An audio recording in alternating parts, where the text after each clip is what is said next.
Good evening, everyone. How are you all?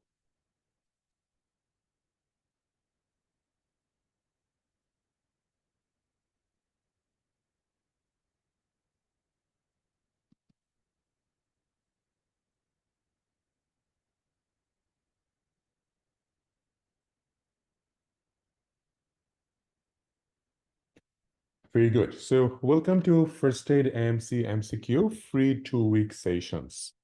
So, we're very excited for all of you joining our 2-week sessions.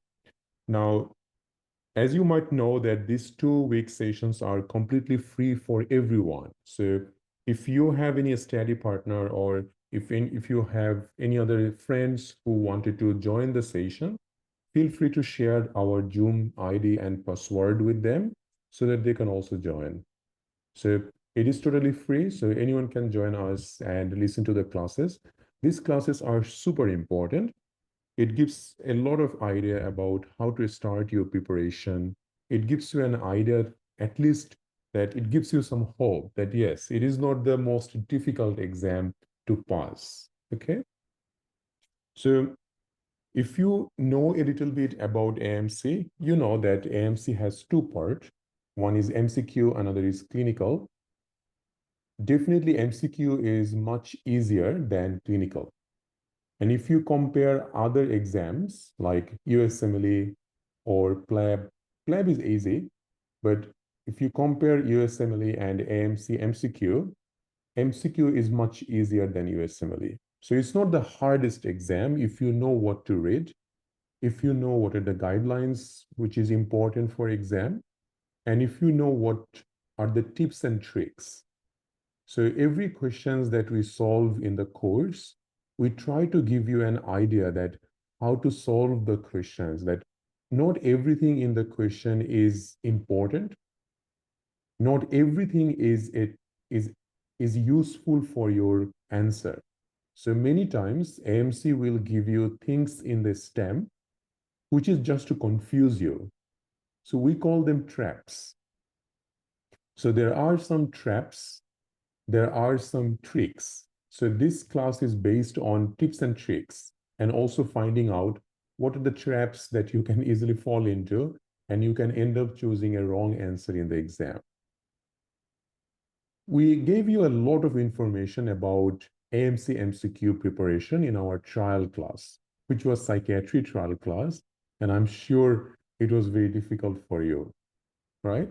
So sometimes we start with psychiatry because we want you to understand that if we can make sure that you understand at least half of what I have said last class, we are very much capable of doing anything because psychiatry is the hardest chapters. Okay. So if you know or if you understood at least 50% of last class, that means you did well. And that also means we did really well because psychiatry is really difficult. Okay. Tonight is not about any theory session. This is about just solving some random questions, giving you an idea how questions come in exam and how to solve a question and how to start preparation based on question. So the course always include both theory as well as solving questions. So you have some back-to-back classes tomorrow, day after tomorrow. So those two classes that's coming up will be just solely on random question solve. So why we do those random question solve is to give you a taste of exam or understand that how the questions appear in the exam and how to solve it properly. Initially, it is very difficult because you don't know much of theory.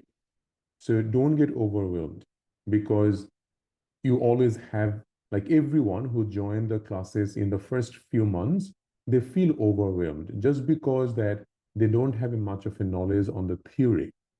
And if you don't have much knowledge on theory, definitely it will be difficult to solve questions, right? So in the first 2 months, mainly focus on theory. As part of question solve, you just need to make sure that just understand how we are coming into the answer understand why we're choosing that answer, and understand what are the important topics for exam. That's the first 2 months job for you. Okay. So everyone clear? You can hear me well? Trust me, like my end, voice is fine, my sound is fine, everything is fine. If any of you are having difficulty, it means that either you haven't joined with the computer audio, or your device has low sound or low internet connection. Okay? So keep an eye on those if you're having difficulty to listen me.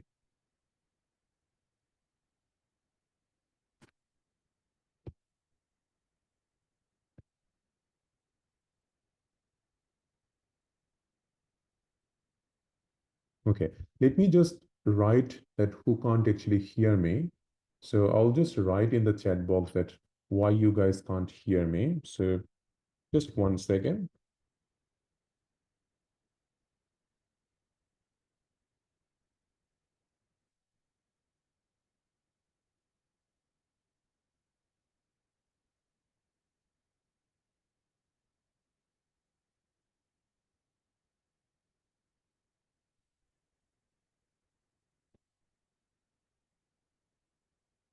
So ready to start, guys?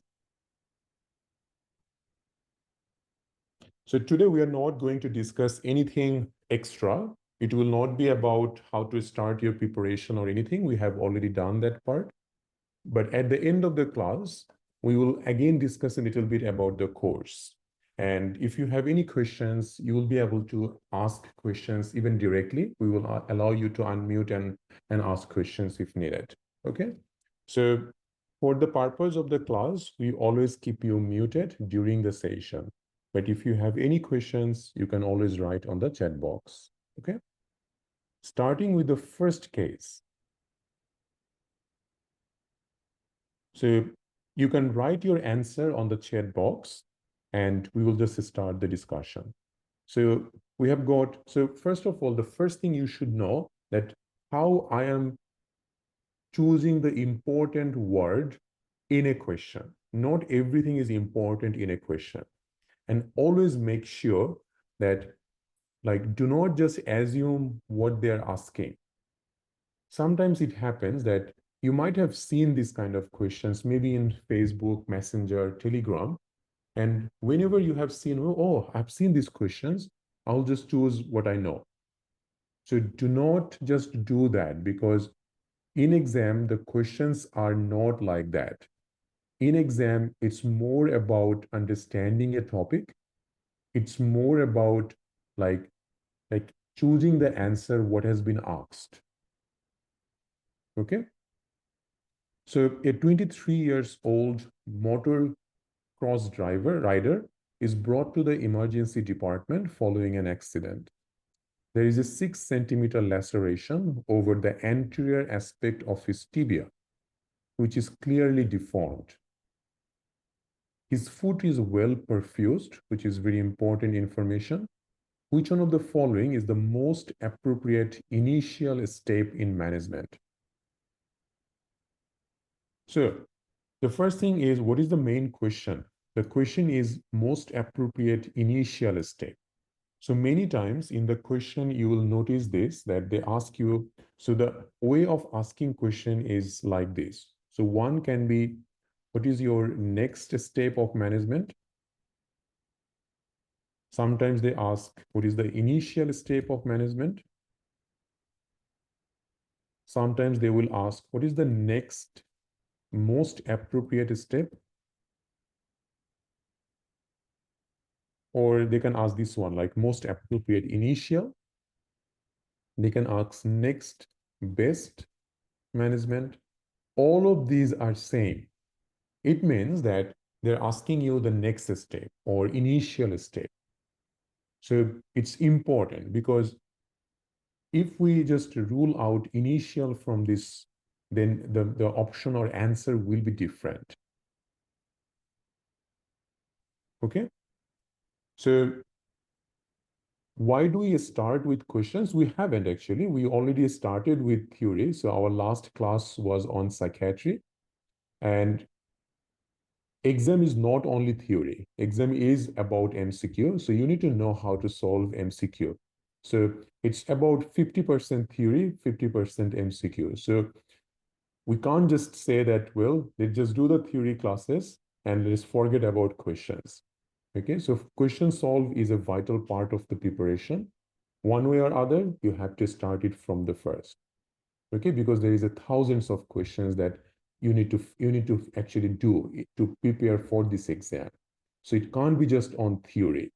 We can take 6 months class just on theory because it's a lot of things. So it doesn't actually serve the purpose.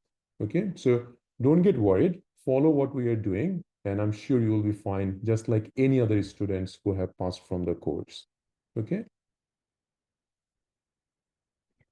so we are talking about these are the way of starting the question. So if anytime you see these questions, it means that they are basically asking about initial or next step. There are other way of asking questions.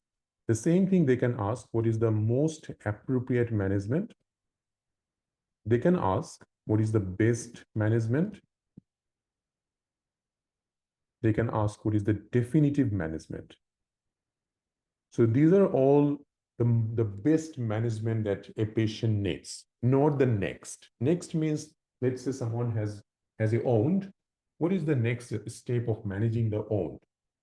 We want to make sure that the wound is clean. So we might just want to just remove any gross contamination from the wound. So that is the initial step. So the best step, like let's say someone has an open fracture, the best management is correct the fracture, right? That means repair the fracture. So there is difference based on what kind of question they are asking. So you need to always make sure that when you are choosing an answer, make sure to choose the one what has been asked in here. Okay. All right. Now, we found from these questions that they are asking about what is the next initial or what is the most appropriate initial step in management. So we want to find out the 23-year-old who had a 6 centimeter laceration in his tibia is clearly deformed. What does it mean? It means that most likely the patient has got an open fracture, because when it is deformed, it means it is fractured, and most likely the fracture part is coming out of the wound because there is a laceration as well. So it's an open fracture.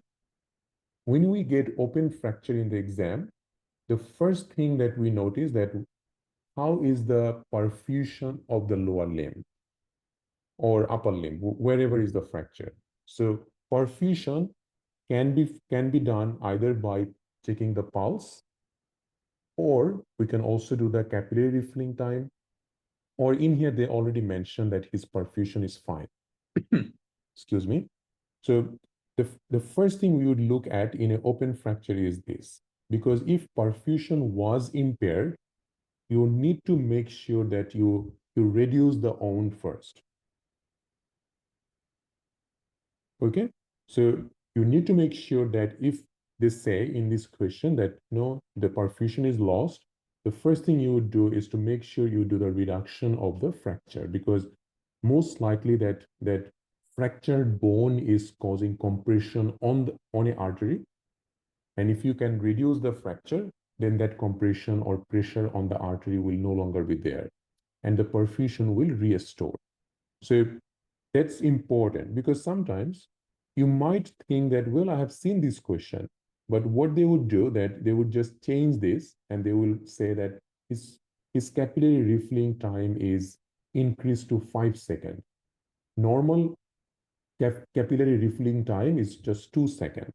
But if cap refilling is more than 2 seconds, it means the perfusion is impaired. Okay, so important to know. But now that we know that it is not something like that, what would be our next initial choice?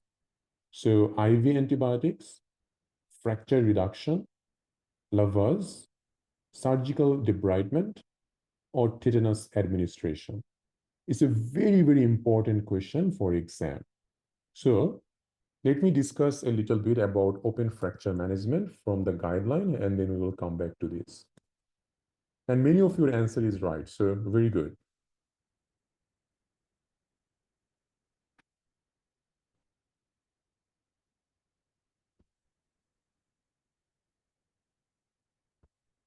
So initially, I take a little bit time so that you guys don't get overwhelmed. But once you start our classes, after a couple of weeks, we normally go very fast in this kind of question solve classes, just to make sure we can cover a bit of more questions. But initially, because you are all new, we'll take enough time so that you understand this.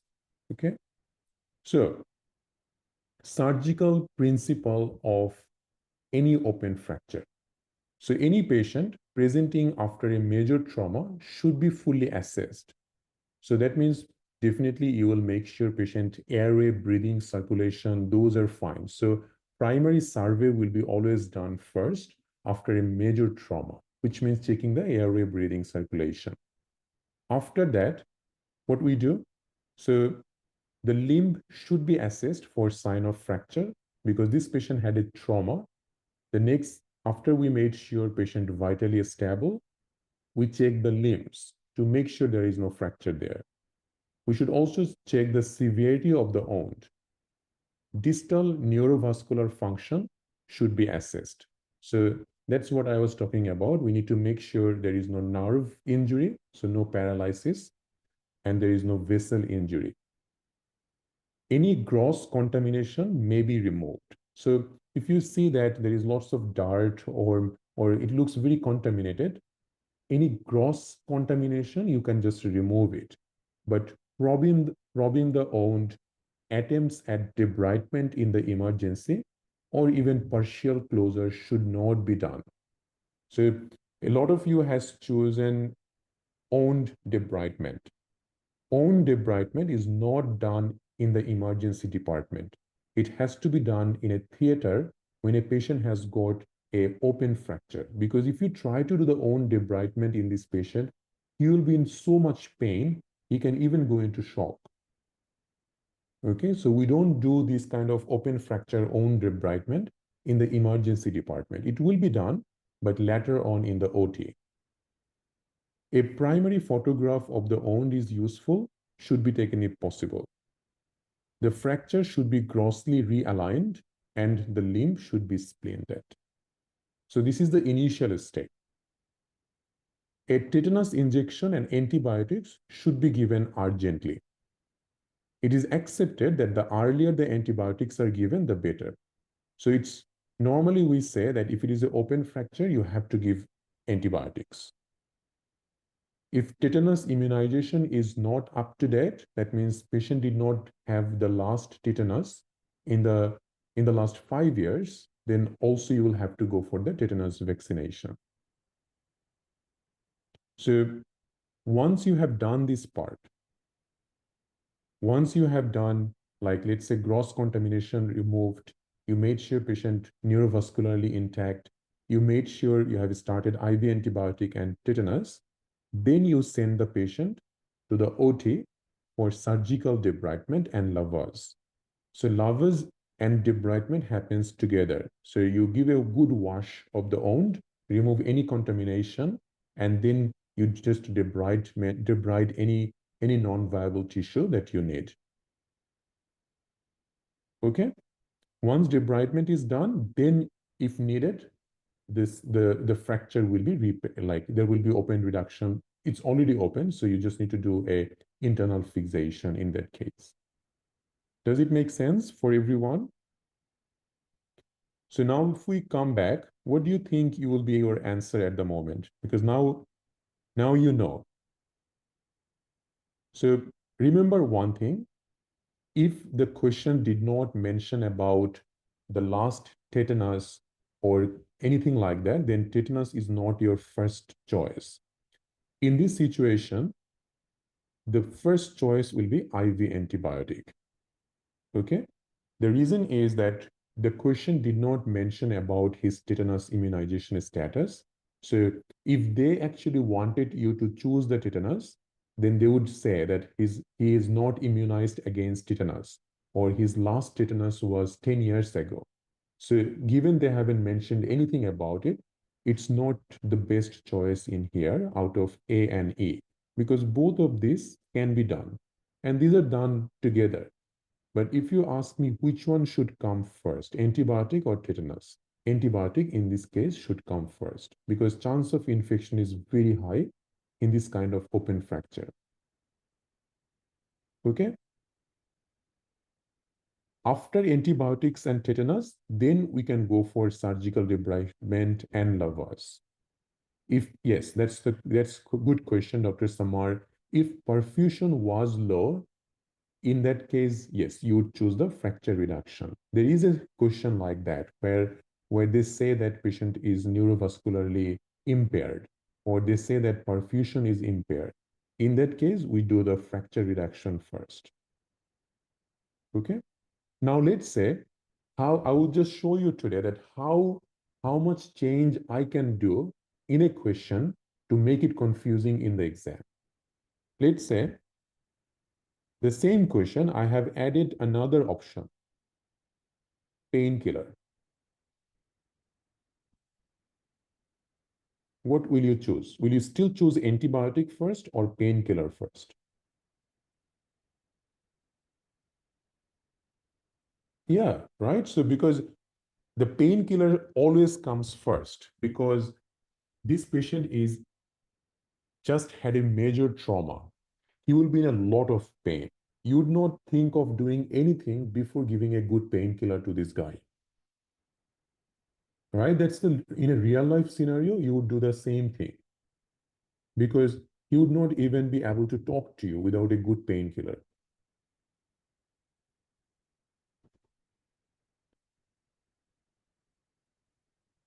Now, let's say if we go back, so why not lavage? As you already mentioned, the lavage and surgical debridement, this usually happens in the operation theater because this is an open fracture. If you start doing the lavage on open fracture, patient will be in a lot of pain. So they will not be able to tolerate lavage without having this patient will go under anesthesia to get the debridement and lavage. Okay. So we are not that barbaric in Australia that we'll just go and do lavage. Like a lot of countries do that, but in Australia, you don't you don't allow pain. So pain management comes first always. So patient's comfort is the vital thing.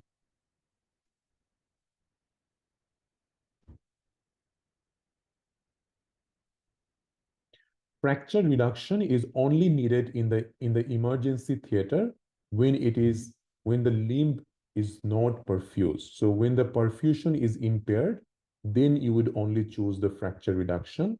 Otherwise, reduction can be done in the OT because again, because of the pain.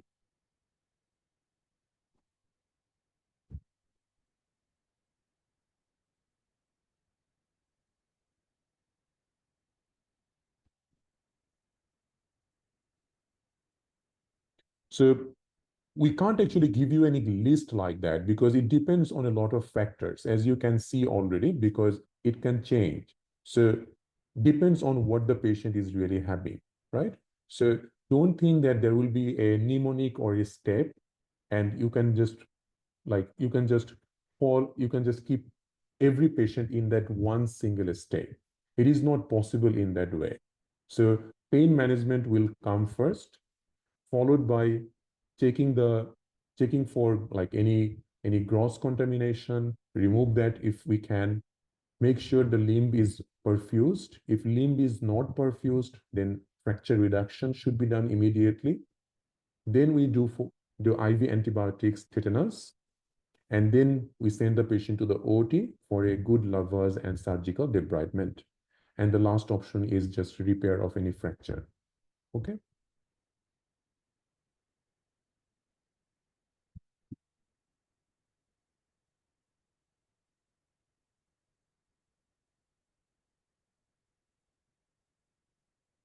I would still choose antibiotic over tetanus because which one is more important and which one is which one can cause a huge problem in this patient is an infection. because it's the open wound. So it is difficult to choose between a tetanus and antibiotic, but if you ask me which one I would choose first, and according to lots of other guidelines, antibiotic will come first. If it is a grossly contaminated wound, and it depends on the option. If the option would give us that just remove any gross contamination, then we can do that.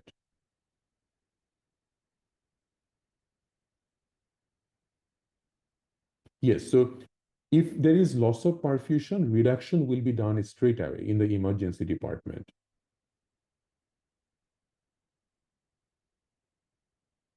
Okay, moving on, guys, because I can see now you guys are asking the same questions and we'll be just stuck in the single questions.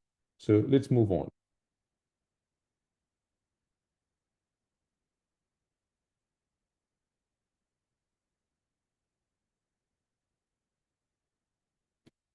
A diabetic patient with ulcer on the right foot, they have given two pics, two deep ulcer at the medial malleolus and foot with skin necrosis and inflammation.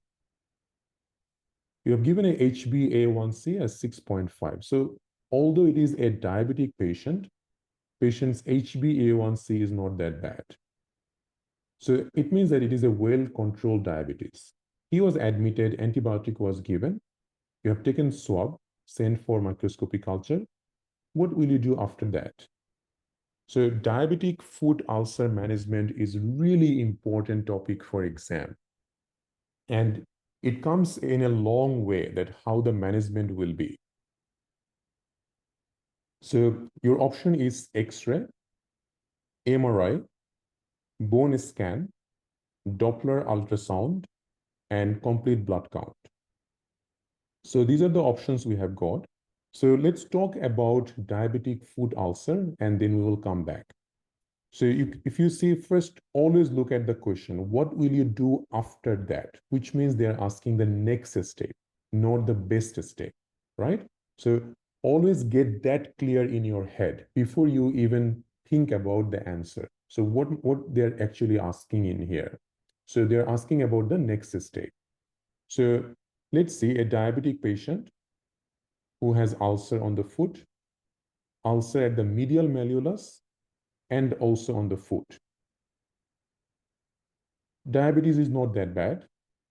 You have given antibiotic, you have taken a swab, and you have sent it for culture sensitivity.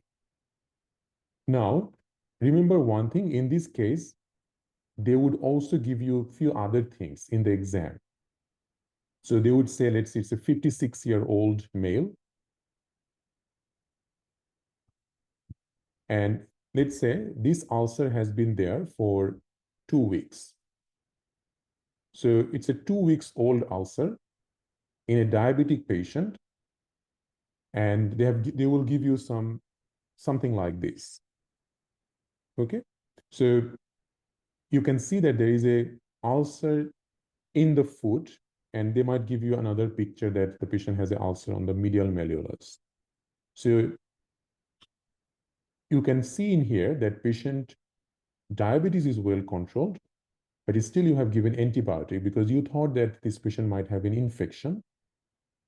You have taken swab, sent it to the lab as well. So after antibiotic, what will be the next step in a patient who has diabetes and who has a non-healing ulcer for 2 weeks?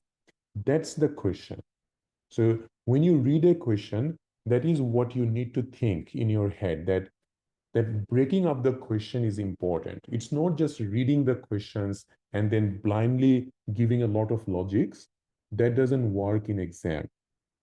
So think about, for a diabetic patient who has a 2 weeks old ulcer, and although diabetes is not that bad, what I should rule out in a patient such as this patient, right?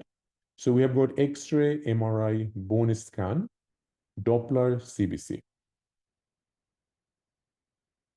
Let's talk. So first of all, what are the stages of diabetic foot infection? So this is definitely a diabetic foot infection because the stem already mentioned starting an antibiotic. So diabetic foot infection is divided into mild, moderate, and severe.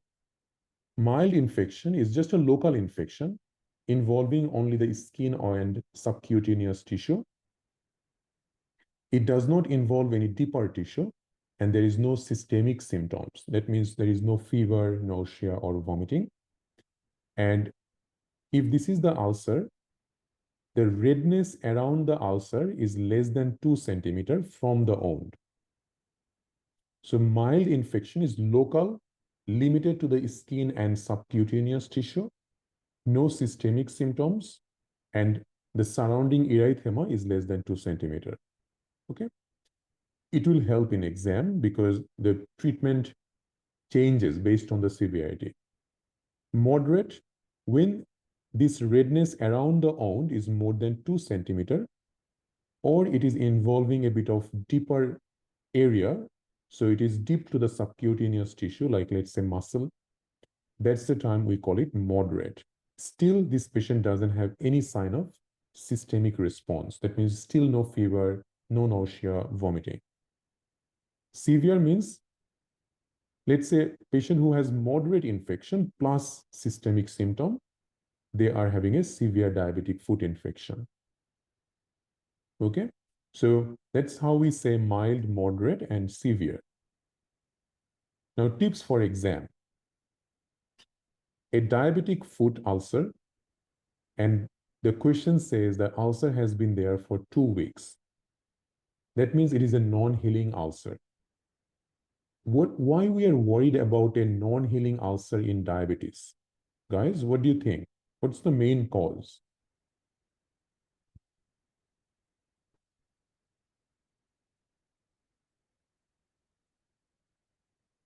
While you answer in the chat box, just allow me 1 minute. I'll be back. Thank you.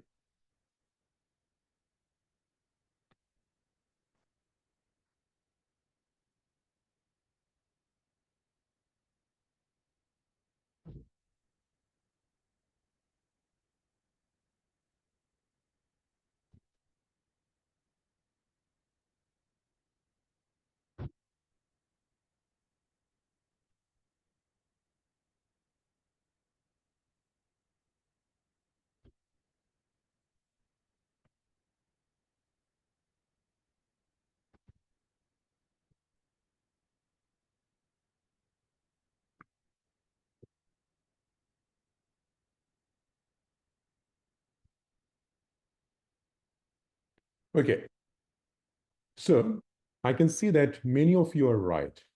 So the main thing is osteomyelitis. If you know about diabetic foot ulcer, you know that the worst thing a patient can have is osteomyelitis from diabetes. And it is one of the worst infection to get in the bone because that can lead to total amputation of that area. So we don't like a patient who has diabetic ulcer and it is a non-healing ulcer. All right.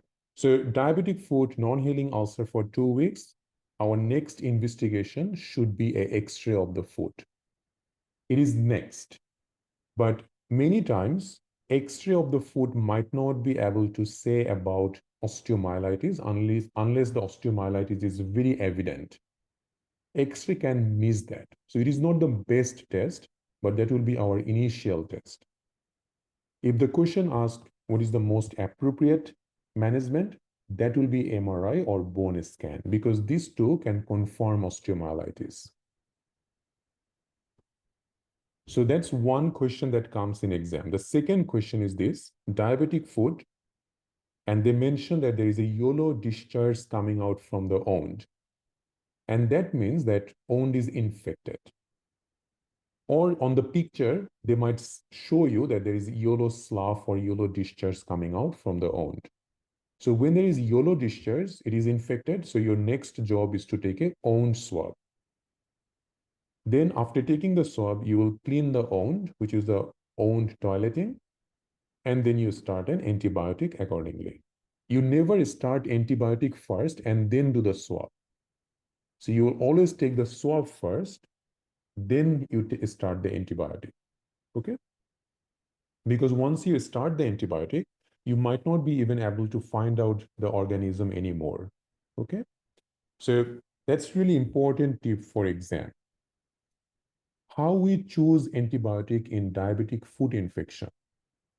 So now that's when it is important. If you can find out from the stem that is it mild, moderate, or severe, you can easily find out the choice of antibiotic. For mild, you can choose amoxiclav, cefalexin, flucloxacillin, or any of the others. But most commonly, for mild, we use fluclox or cefalex or amoxiclav. For moderate, you go to the IVs. So IV augmentin. Augmentin is amoxicillin and clavulanic acid. IV cefazolin plus metronidazole. So either augmentin IV, if patient is allergic to penicillin, then we can choose IV cefazolin plus metronidazole. If it is a severe infection, then this kind of patient will have piperacillin tazobactam or sulbactam. So either you choose piptaz, which is piperacillin tazobactam, or you can choose sulbactam plus clavulanic acid, or ciprofloxacin. So sometimes they will give you everything to help you to understand whether it is a mild, moderate, or severe diabetic foot infection. And then they will just ask you, what will be your choice of antibiotic? So that's when this will help you in the exam. Now, this is a Australian guideline, which is Imaging Pathways Australia. So Imaging Pathways Australia will have some kind of this flow chart. So time to time, I will show this to you.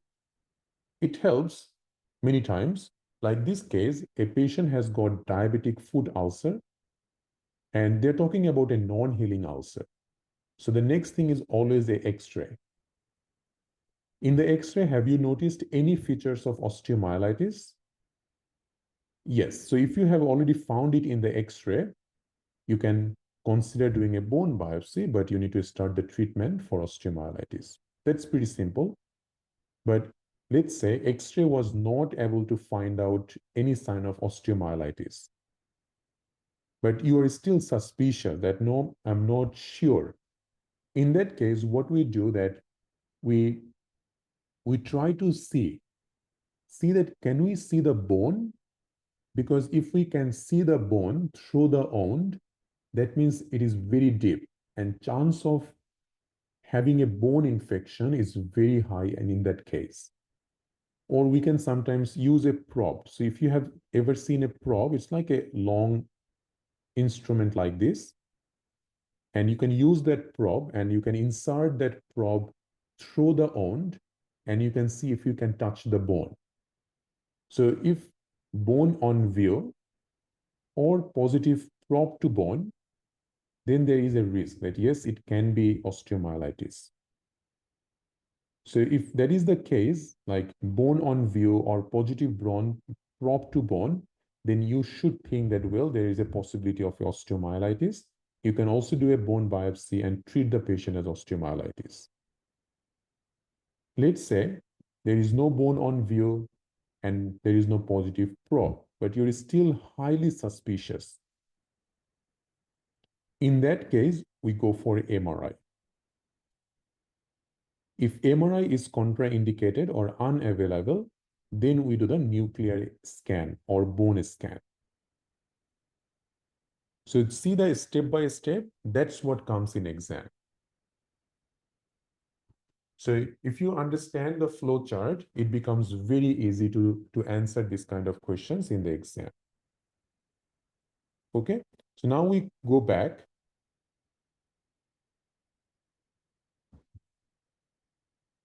No, we should not just say that if we suspect osteomyelitis, then bone biopsy is the next step. That's not what I have told from all of this, right?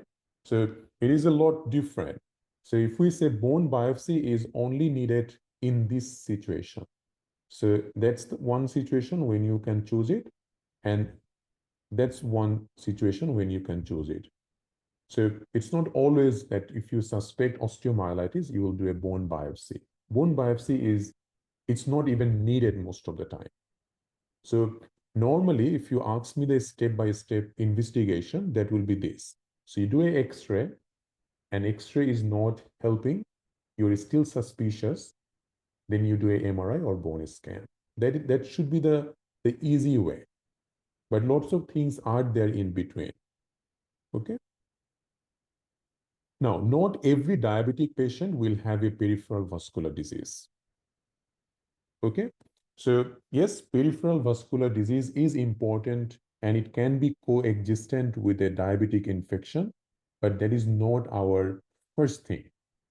So in exam, it's always important to think like what is the most important thing in this patient at the moment. Okay. So the question is about diabetic foot infection. For a diabetic foot infection, because they started antibiotic, our main worry is to make sure it is not an osteomyelitis. So that is the question's main core. If they did not mention anything about infection, rather they were talking about signs of peripheral vascular disease, like patient has history of hypertension, high cholesterol, maybe even had ischemic heart disease, that means they are going towards atherosclerosis. That is the time you can think of, well, this patient is a high risk. We should make sure that there is a Doppler artery done. But for this patient, is it the most important thing at the moment? Checking for PVD? No. The most important thing at this moment is to make sure that this guy hasn't got an infection in the bone. So if they're asking us that, well, after antibiotic, what will you do? I would like to do an X-ray first. If X-ray is not confirmatory, then we will do a step-by-step approach. So we can do MRI or bone scan in that case. Doppler will be done after ruling out osteomyelitis in this patient. Okay? Is this making sense?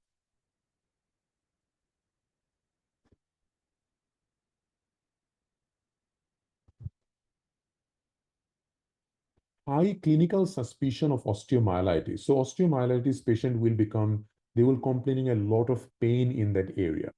So it's very much painful. If you have seen osteomyelitis patient, you will know that what are the suspicion. And the patient looks very terrible. And sometimes even by looking at the wound, you know that this is a high risk wound, that it can be osteomyelitis. So it looks very nasty. It looks like very deep wound and the skin looks like very musty and edematous. So when we see something like that, definitely that there is a high suspicion. So that's when we know that, well, even though X-ray is not showing anything, I need to rule this out.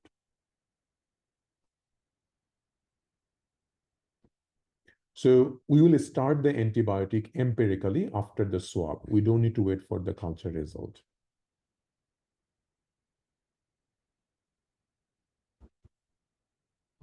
No, that's when the exam is not that easy, Dr. Harpreet. Exam is difficult because sometimes in exam you will be given options which, like most of the time, you will be given two options and both options answer is correct. Like, let's say this question, they say what is the most appropriate investigation, and they will give you both MRI and bone scan in the option. So what will you choose then? So that is when it becomes a bit difficult. But MRI is usually done and it is usually the best. Bone scan is not always available. Okay. So in between MRI, bone scan, we will still choose MRI.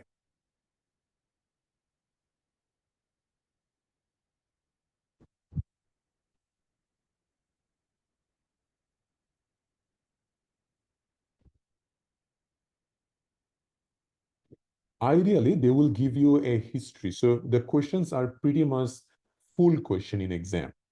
So they will give you a ulcer patient and they will not mention about the duration. It is very unlikely because then this question actually doesn't make any sense. Okay?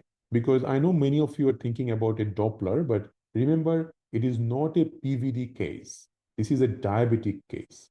Just because a patient has diabetes doesn't necessary that this patient will have a very severe peripheral vascular disease. They can have it, but it doesn't has to be always like that, because the diabetes is well controlled in this patient. So it's not always that they will have someone has a diabetes, they will have a severe peripheral vascular disease. It's not always that. Okay.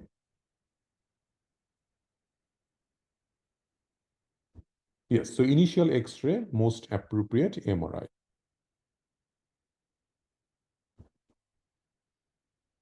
Now, easy questions.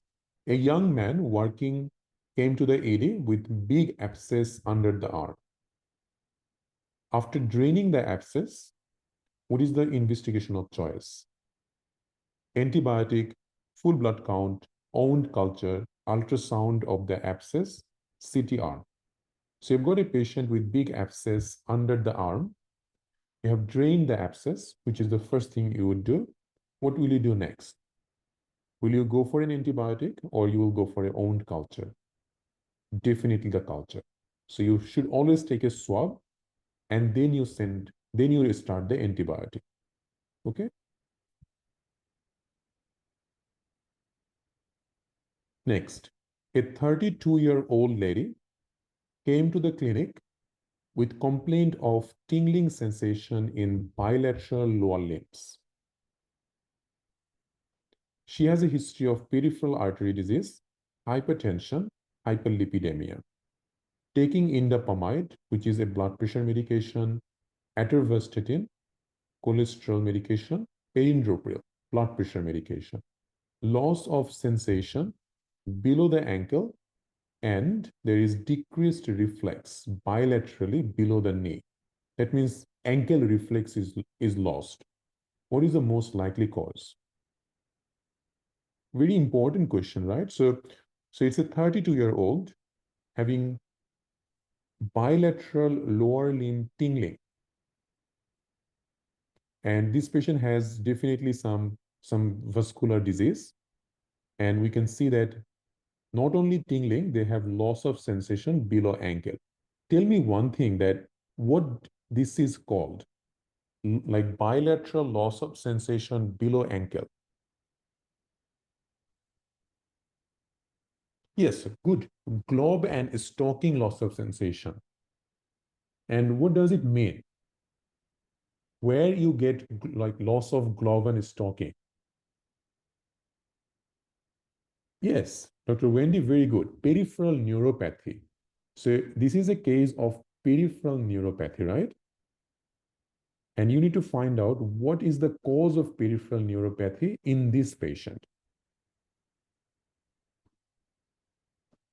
Okay, so we have got diabetic neuropathy. We have got lumbar disc herniation, B12 deficiency, drug side effect. None of the drug in here will cause this. So just rule that out first. How about lumbar disc herniation? Why do you think this patient doesn't have lumbar disc herniation?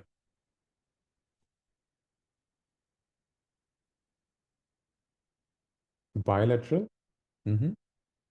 Patient doesn't have any pain. Yes, right, Dr. Komal. So if a patient has herniated disc, they will be in a lot of pain in the back. So they don't have any pain. So it's gone. Now we have option A and C. Both of them can cause peripheral neuropathy. One clue is here that they did not mention about diabetes in this patient. Because if there was diabetes, they would mention it. That's one thing. Even if it is an underdiagnosed diabetes, still we can rule out diabetic neuropathy. How?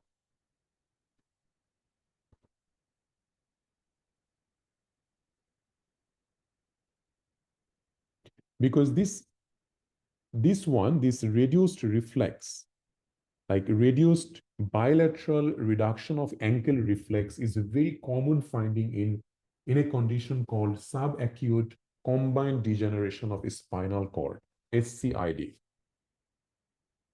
which is actually a finding which is due to B12 deficiency.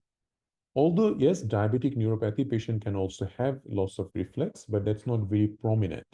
But this one is very prominent in B12 deficiency patient. Okay. Now, let's discuss about it.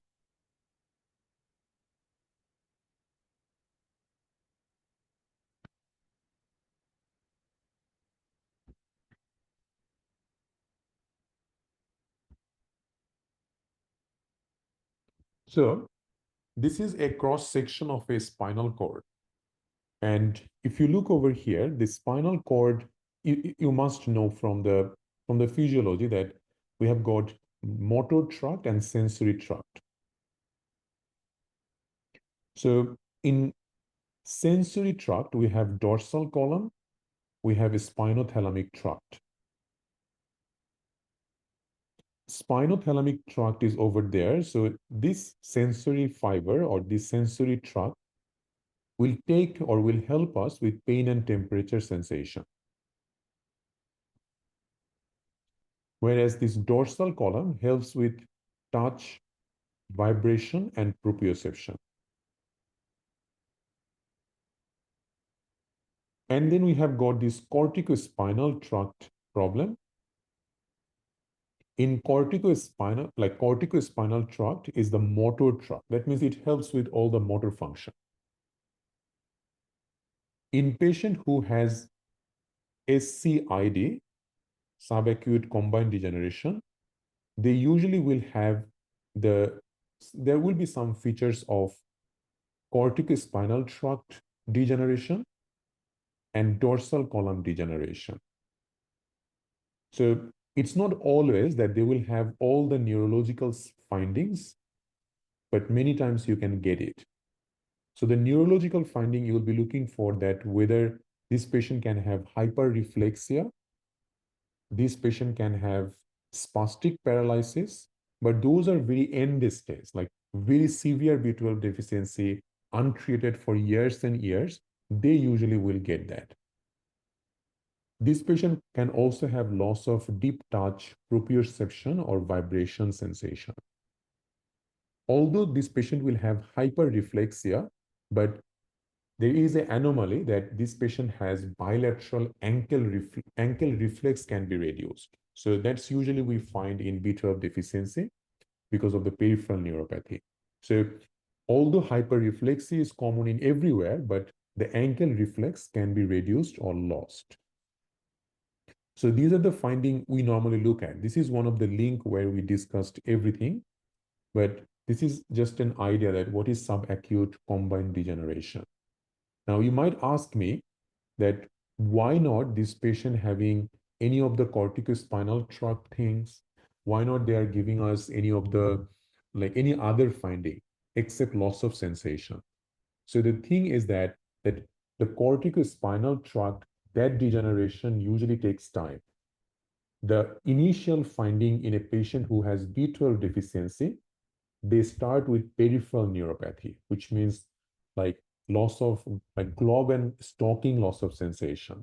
So bilateral loss of sensation in their foot, and then gradually it becomes worse and worse. And they can also have loss of ankle reflex as well. So these are the first symptoms in this patient, and then eventually they will also get spastic paralysis if it is untreated for a long time. Now, the same question, if it was saying in here that patient has diabetes, we would not think twice. This would be diabetic neuropathy. Just because they haven't mentioned about any diabetes, nothing really mentioned about diabetes, B12 deficiency goes more. Now, why a patient will have B12 deficiency? One of the other thing is that for a 32-year-old lady, having type 2 diabetes is not very common. But this 32-year-old lady, definitely she can, if they say that she is a vegetarian, if they say that she had a gastric bypass surgery because she was very obese and then she wanted to go for a gastric sleeve or bypass surgery. So any of those, if it is given in the question, then you can easily think that, well, this is the case. So that's why the B12 deficiency is there. Okay. So ideally, if there was diabetes in the stem, so yes, patient is diabetic, then we would choose diabetic neuropathy. If it is not there, then the next best option is B12.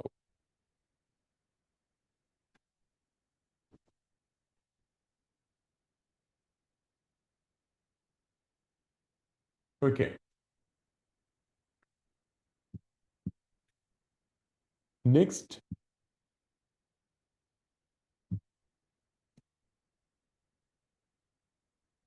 the next is this one. So we have got a previously fit 55-year-old man has undergone an emergency right hemicolectomy for a perforated cecal carcinoma. 2 days after the operation, you note the following on his fluid balance sheet. Intravenous input 2 liter, nasogastric aspiration 2 liter, drain loss 700 ml, urine output 500 ml, and they have given you some of the electrolyte level. So this is a post-operative fluid balance. Which of the fluid balance regimens would you order in the next 24-hour period? So this is a patient who is second post-operative day patient, and they have given you input and output. The first thing we find out from this patient is how much is the input, how much is the output. So let's say, so intravenous input is 2 liters. So this patient's input is 2 liter. Next is output. So in the output, we can see there is nasogastric aspiration, 2 liter, drain loss 700 ml, urine output 500 ml. And we will always add another 500 ml. So this 500 ml is something that you can't actually see. So everyone will lose some fluid through their sweat, through the shading of the skin cells and everything. So this is like the invisible fluid loss. That's we also added 500 ml for a day. Now, if you measure that, how much? Yes, insensible water loss. So how much is this? So if we see here, 2 liters. So we have got 3.7 liter. For the sake of calculation, we usually will make it whole. So 4 liter. That's the closest, right? So we have got a patient whose output is almost 4 liter. Input is 2 liter. How much fluid deficit is there?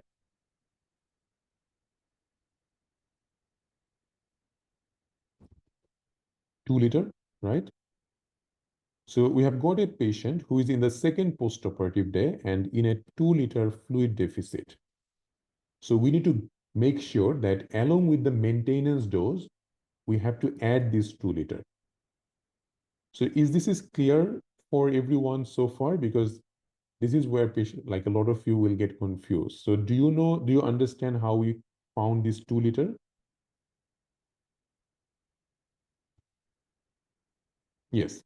So if you have understood that, then let's do the explanation, how we do the fluid balance. So everyone in the second, third postoperative day, they will have a maintenance fluid. The maintenance fluid is like this. So we give 2 liter normal saline plus 1 liter dextrose plus 20 milliequivalent of potassium per liter of fluid. So every liter of fluid you give to the patient, you added 20 milliequivalent potassium with that. So that's for everyone. So 2 liter normal saline, 1 liter dextrose, plus 20 milliequivalent of potassium per liter of fluid. Now, this is made like for everyone who doesn't even have any deficit. This patient has a deficit.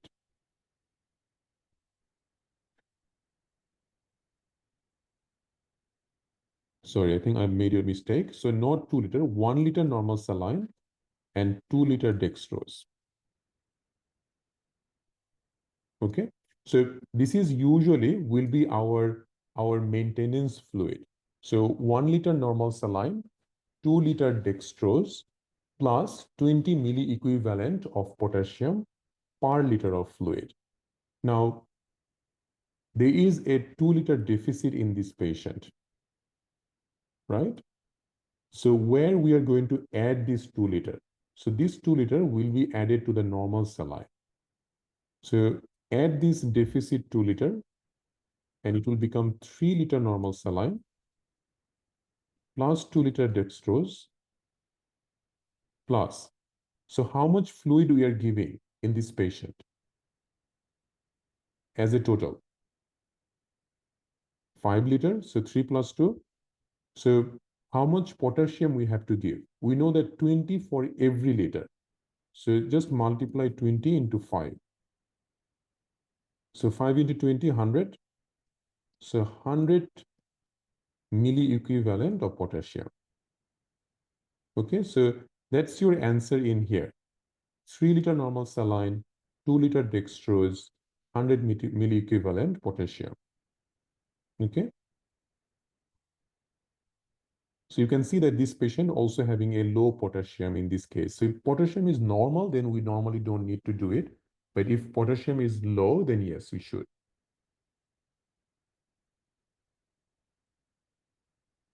This is usually commonly for intra-abdominal operation because for a patient who has a perforated cecal cancer, who had a hemicolectomy, they will not be able to eat just like all the solid food immediately after a hemicolectomy. They usually take some time.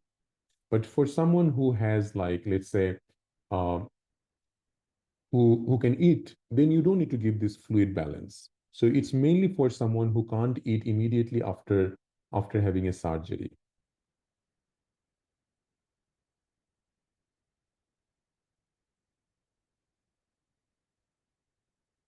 Yes, so we add insensible loss to all the maintenance fluid balance equation. How to calculate the potassium? So if potassium is low, then you will need to add this potassium in this fluid. So every liter fluid, we add 20 milli equivalent potassium. Okay, we are giving as a total 5 liter.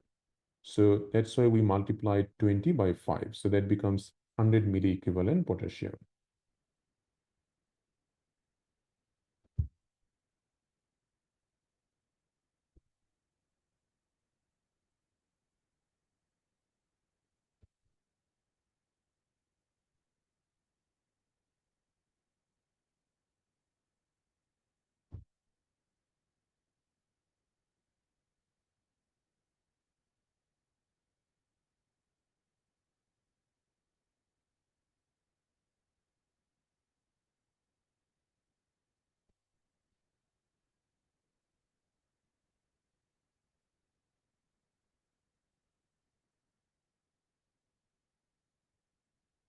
So if potassium is normal, then we would not need to give this. So it's only because it is low potassium. That's why this patient would not be able to tolerate an oral potassium tablet.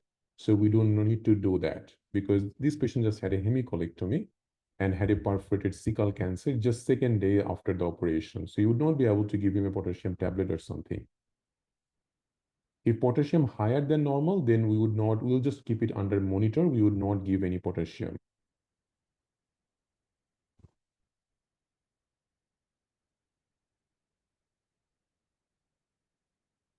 Dextrose in aqua. We can give Ringer's lactate. It's not like we have to give normal saline. We can give Ringer's lactate. It's fine. Because we don't have that option in here, right?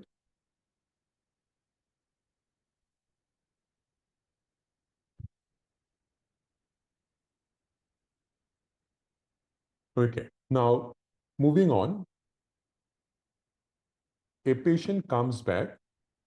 Now, the thing is that in exam, when we do this question solve, we try not to go into too much detail because in that way, we can't actually finish anything that we would like. Like for the last half an hour, if we were able to only do 5 questions, it means that when we discuss a lot, when we answer a lot of questions, we can't discuss much of a questions with you.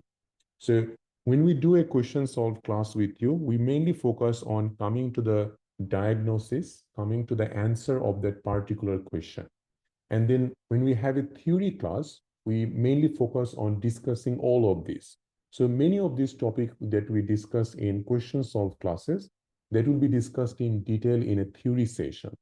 So that's why try to focus on the questions rather than like asking all the questions about the theory, because what will happen, like this is something that we give to every candidates, that when we do a question solve, focus on the questions, and when we come to the theory classes, ask any questions you like about that theory, because that's the time to discuss about that particular topic.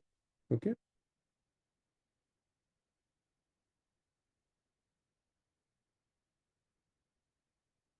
Patient comes back from Thailand with a history of sex with multiple prostitutes.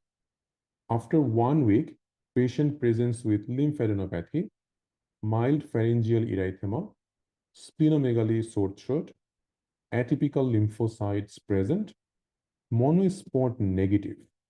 What is your diagnosis? So you have got a patient from Thailand, history of having sex with multiple prostitute. After a week, patient having lymph node enlargement, pharyngeal erythema, sore throat, splenomegaly. There is atypical lymphocyte present, but they're saying monospot negative.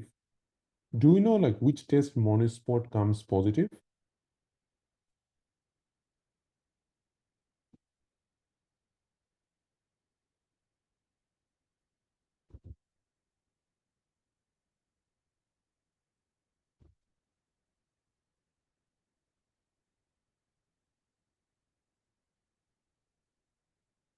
Yes, so monospot is positive for Epstein-Barr virus or infectious mononucleosis. You're very right, but they're saying it is negative.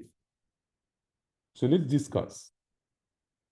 So Epstein-Barr virus, HIV, CMV, these three is the most likely cause. So how to differentiate between these three?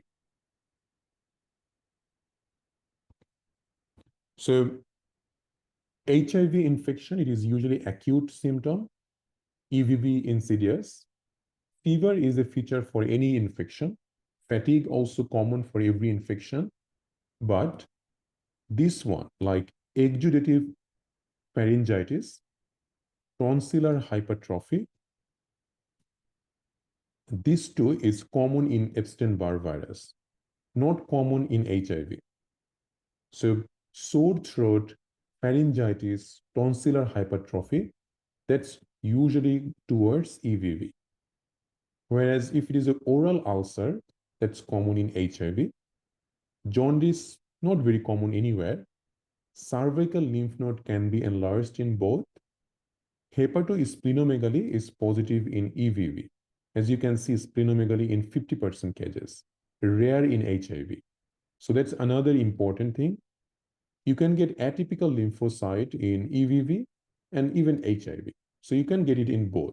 That doesn't make any difference. So now if we come to this, we have found a patient, although initially when we look at this history of having sex with multiple prostitutes, it looks like a HIV case. And that's the trap. If you don't know about EVV, you will easily just choose HIV in the exam. Okay. Now we know what is EVV. So EVV patient will have lymph node enlargement, pharyngeal erythema, splenomegaly, sore throat. You can see everything is there in EVV patient, not in HIV. HIV can have lymph node, but they don't have sore throat. They don't have splenomegaly or pharyngeal erythema. Now, why not, like, we know that monospot is positive in EVV, but they are saying it is negative. That's another trap. It's just to confuse candidate that remember in at least 20-30% cases, monospot test will be negative. And that's not confirmatory for excluding EVV. So even though monospot is negative, if patient has all other features of mononucleosis, then that's it. You can choose Epstein-Barr virus as your diagnosis. Okay, so this is EVV, not HIV, not CMV, definitely not hepatitis A because that patient would have jaundice. Ross River fever comes with fever, definitely fever, right? Fever, they get rash, which is a maculopapular rash, and they get generalized lymph node enlargement, and most importantly, they get arthralgia, so painful joint. Do you know from like where Ross River comes? Like what is the pathogenesis?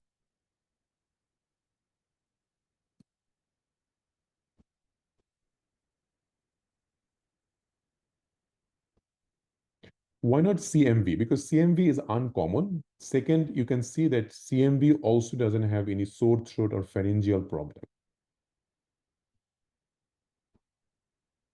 And CMV also uncommon to have lymph node enlargement. Mosquito bite. That's right, Dr. Arif. So it is actually from mosquito bite, commonly in Queensland, in Australia.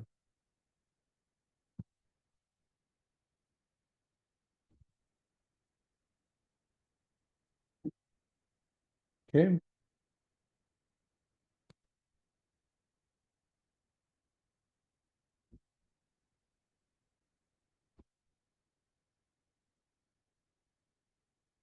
Next question. A man coming back after a short trip from endemic area for only 5 days with severe jaundice. Also have fever. On examination, you found tender liver, so tender hepatomegaly, and enlarged 5 centimeter under costal margin. You have done investigation and you found very high ALT, AST, GGT, ALP. So all liver enzyme is elevated. What is your diagnosis? So you have got a patient who came from an endemic area, now having jaundice, fever, and all the enzyme is elevated, and also tender hepatomegaly.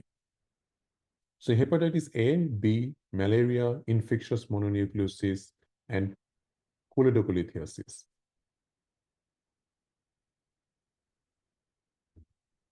Okay, so everyone is A, and you are right. It is acute or active viral hepatitis A. Why not hepatitis B?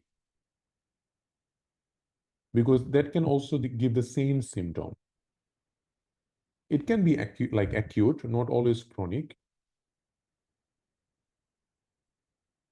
Most importantly, there is no endemic area. So is there any endemic area where most of the people has hepatitis B? No. So hepatitis B doesn't come as an endemic area. It mainly comes with sexual intercourse or blood transfusion or blood related. So when they talk about endemic, they are mainly talking about infection which can spread by fecal-oral route, right? And that usually comes as a hepatitis A. Can it be malaria? Why not?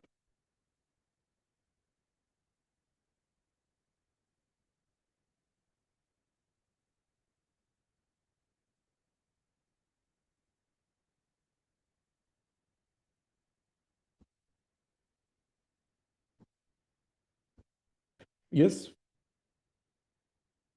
very good. So jaundice is not the commonest finding. So they said that patient came with severe jaundice, and that's the main problem. So the main problem in malaria is fever with chills and rigors. So those common, right? So fever, nausea, vomiting, those are more common, not jaundice.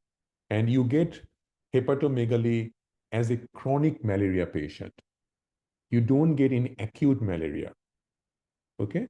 So that's why. And also 5 days is very small incubation period, even for falciparum malaria. Falciparum also sometimes takes at least a week of incubation. So it's not I don't bother about incubation, but it's more about what is the presentation. Severe jaundice is not usual presentation for malaria patient. It's the high fever, comes and goes kind of fever, and then the rigors as well.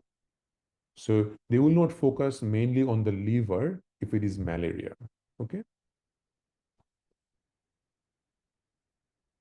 So for hepatitis, we know that there is pre-icteric phase, there is icteric phase. So all of you know about hepatitis.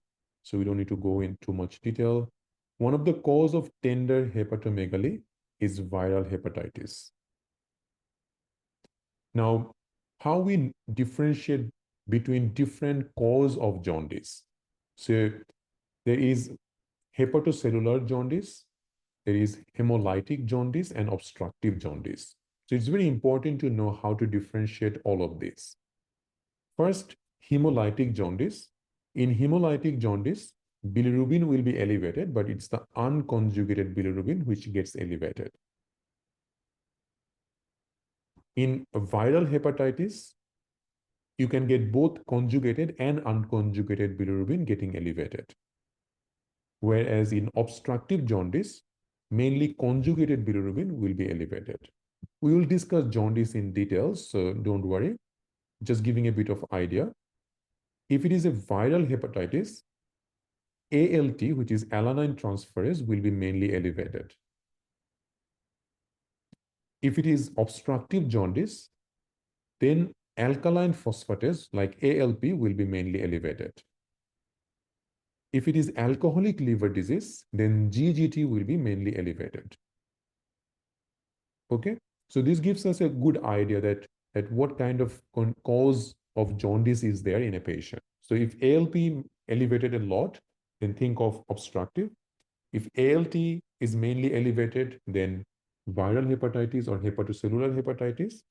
If GGT and AST elevated, then it's likely to be alcoholic liver disease.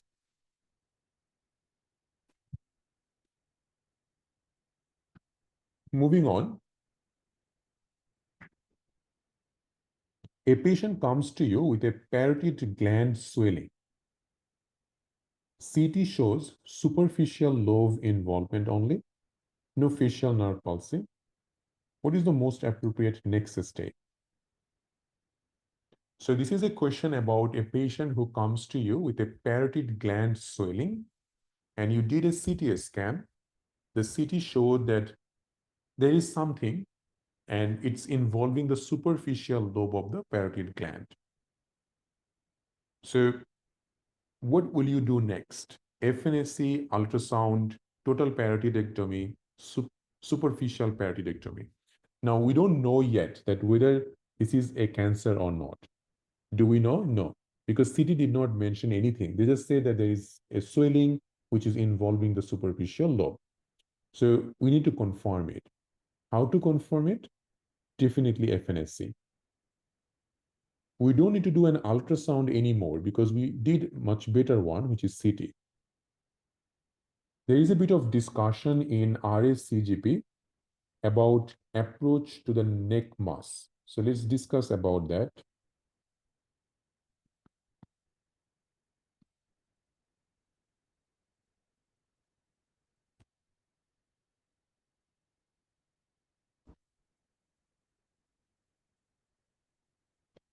So this is AJGP guideline, which is very commonly used in Australia. So any RSCGP guideline is one of the best guideline when you are solving questions, especially related to medicine topic. So let's have a look. So we're talking about neck mass. So what are the red flag for head and neck cancer? So if a patient comes to you with a head and neck lump, this is the red flag we will always look at. So if there is a mass that has been present for more than 2 weeks, recent change of voice, like hoarseness of voice, patient has swallowing difficulty or painful swallowing, any ipsilateral otolgia like ear pain, nasal obstruction, or bleeding from nose, and most importantly, any unexplained weight loss. So these are risk factors for any head and neck lump.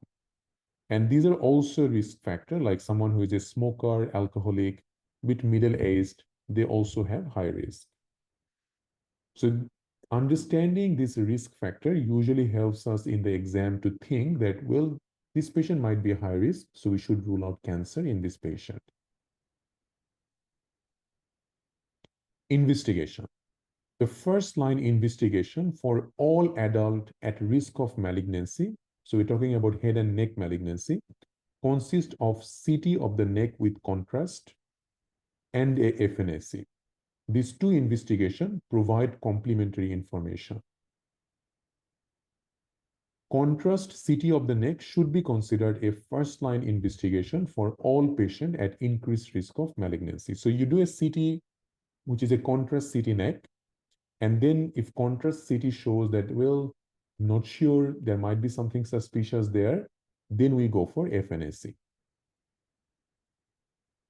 When do we choose ultrasound?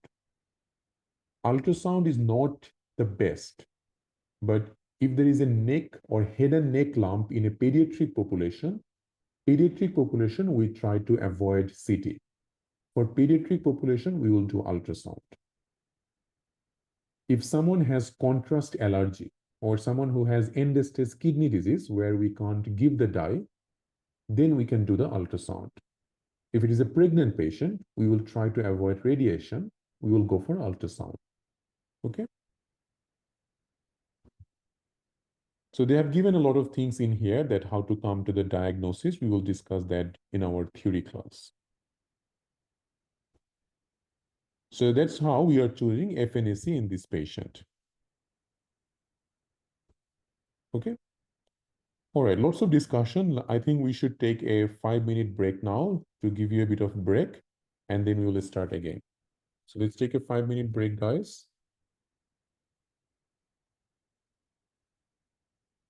Are you enjoying the session?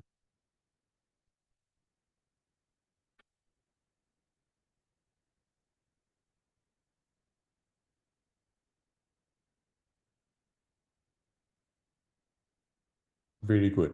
Okay, let's take a 5-minute break and then we'll come back with some other questions. Thank you all.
All right, guys, let's start again. Not a long break, right?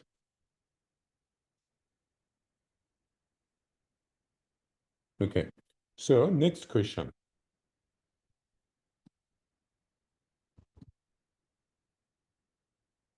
So you have got a patient who had a fall from bicycle 1 week ago and ended up getting a helmet fracture. No confusion, no amnesia, but patient has a headache which increases with coughing. What is the most likely diagnosis? So let's say this is a 30-year-old male. So 30-year-old male had a fall from a bicycle a week ago, and it was severe enough to cause a helmet fracture, but there was no confusion, no amnesia. Patient now having headache, increasing with coughing. Do you know what does it mean? What kind of headache increase with coughing? Yes, very good, Dr. Maria. So raised intracranial pressure. So intracranial hypertension. So what is the most likely diagnosis? So definitely this patient is having a bit of pressure from something which is giving this high intracranial pressure. And because of the history of fall, we should think of a bleeding. Now the bleeding can be inside the brain, bleeding can be outside the brain. Okay? So if it was if it was intracerebral hemorrhage, that means inside the brain, this patient would not last a week. And they would have lots of focal neurological deficit, right? So that's not in this patient. So it is definitely not a intracerebral hemorrhage. Concussion usually will not give this kind of headache. So we have got subarachnoid, epidural, and subdural headache. Subarachnoid, again, it will be severe enough that patient will not wait for a week to come to you. So not subarachnoid. So definitely either epidural or subdural. So which one out of these two needs a very strong force that a helmet can be fractured also? That's the question.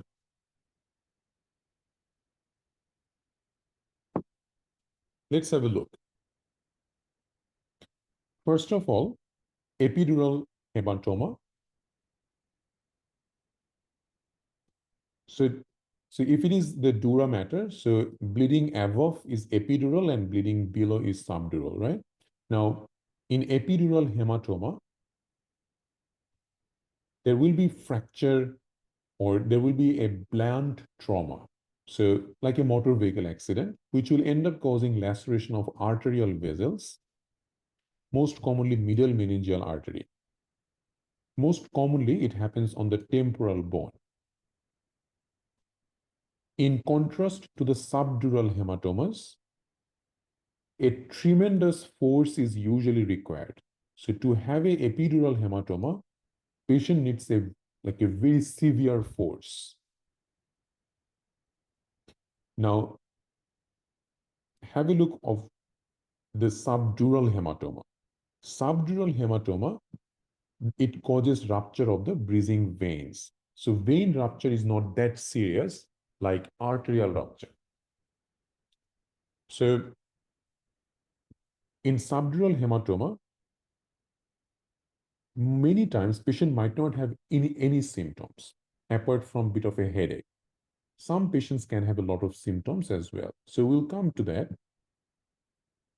The thing that you need to understand that your body makes sure that the artery is preserved enough so that it doesn't get lacerated. So having a epidural hematoma, it will need a strong force because to have that kind of laceration of the arterial vessels, patient usually needs a good amount of force. Now, many epidural hematoma patient can have a initial brief loss of consciousness. Then they can have a lucid interval where they just completely become fine. And then they start to become more headache, and progressively they go into coma. This is this triphasic presentation is a classic presentation. It's not always. So not every epidural patient will have this. Just because they don't have a lucid interval or this classic phenomenon, you can't just rule out epidural straight away. Now, if you do a CT scan of the brain, in a CT scan, the brain or any brain usually looks blackish. The bone will look white. So this is the skull bone, and also fluid blood that will look white on a CT. So if you compare these two sides, this side and this side, you can see that there is a convex shaped bleeding in here. So this biconvex shaped bleeding is usually found in epidural hematoma. Okay. Now for subdural hematoma, the CT finding is a bit different. So you get this kind of crescent shaped hematoma like this. So if we do a CT scan, we can easily find out what kind of hematoma it is, but the exam is not that much easy that they will give you the CT scan. So from the symptoms and the mechanism of injury, you will need to find out the diagnosis. Now, we're talking about subdural because it is rupture of the bridging veins, and bridging veins are susceptible to rupture because the brain floats freely in CSF where these venous sinuses are fixed. That means sometimes when patients have even a minor trauma, because brain will move along with the head, even by moving the brain, there might be this rupture of these bridging veins. So it doesn't need a tremendous force to have a subdural hematoma. A lot of time in elderly patient, we see that they just say that I can't even remember hitting my head. But that patient ends up getting a subdural hematoma from maybe they just had a bit of nick on the door, or maybe just they tripped over. They can't even remember any trauma, but that ended up causing a hematoma. So subdural hematoma doesn't need a lot of force. It can happen even with a minor force. Okay? So,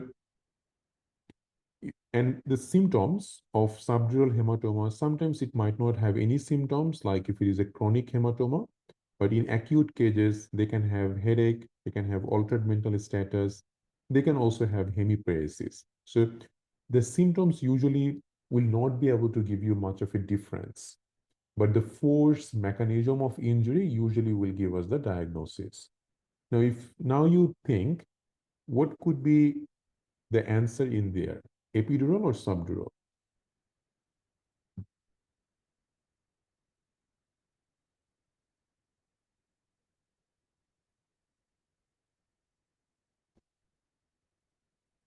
So you still think subdural.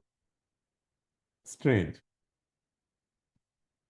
If you have used a helmet, you will know that helmet fracture is not that easy,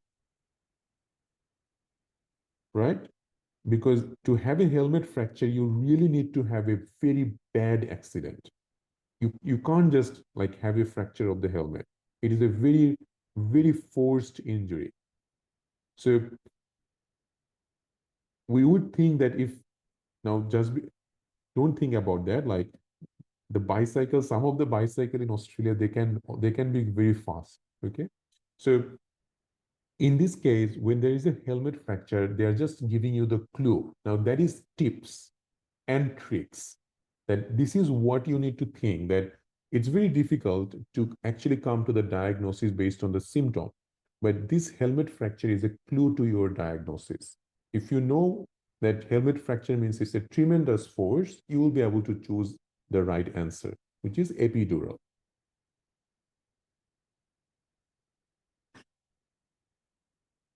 Yeah, there will not be. So as I was saying, that some of the epidural hematoma might not have all the classic symptoms. Maybe it's not the worst epidural hematoma that the patient will have end up getting that coma phase. Maybe just a tiny little bit. But whatever it is not a subdural. In subdural, patient doesn't need a helmet fracture. Okay.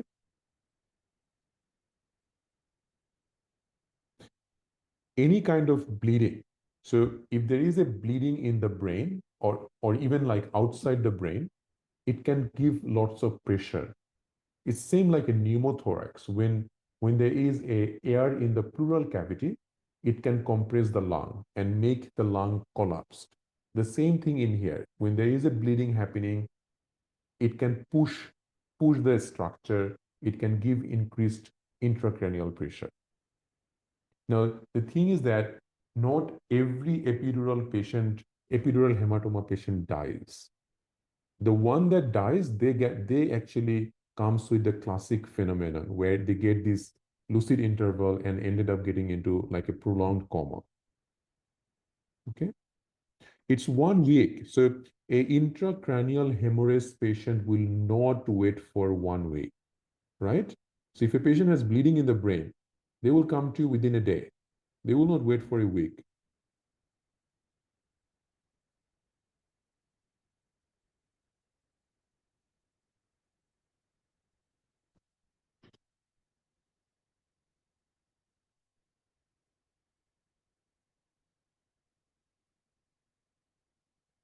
Already discussed, Dr. Samar, increasing with cough means there is a pressure. So there is bleeding happening there. So when there is a bleeding, the bleeding will increase the pressure inside the brain.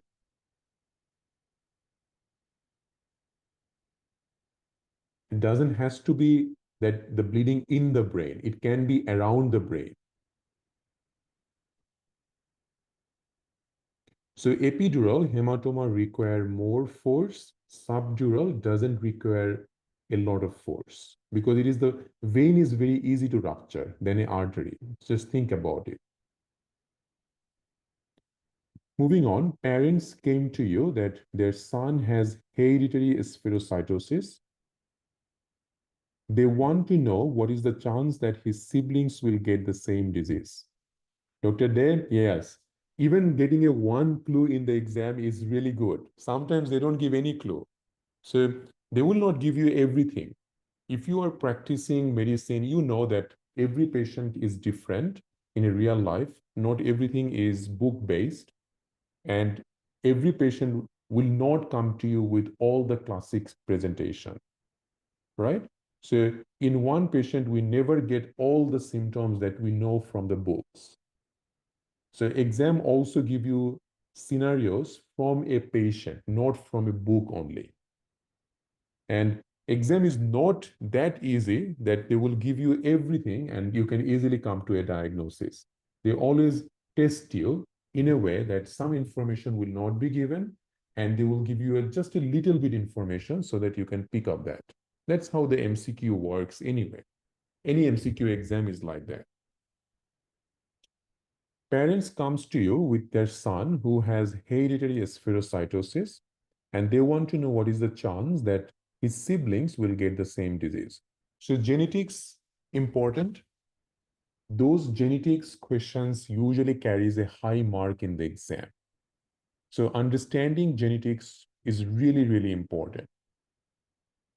So hereditary spherocytosis, what kind of genetic inheritance it is? Autosomal dominant, autosomal recessive, or is it an X-linked?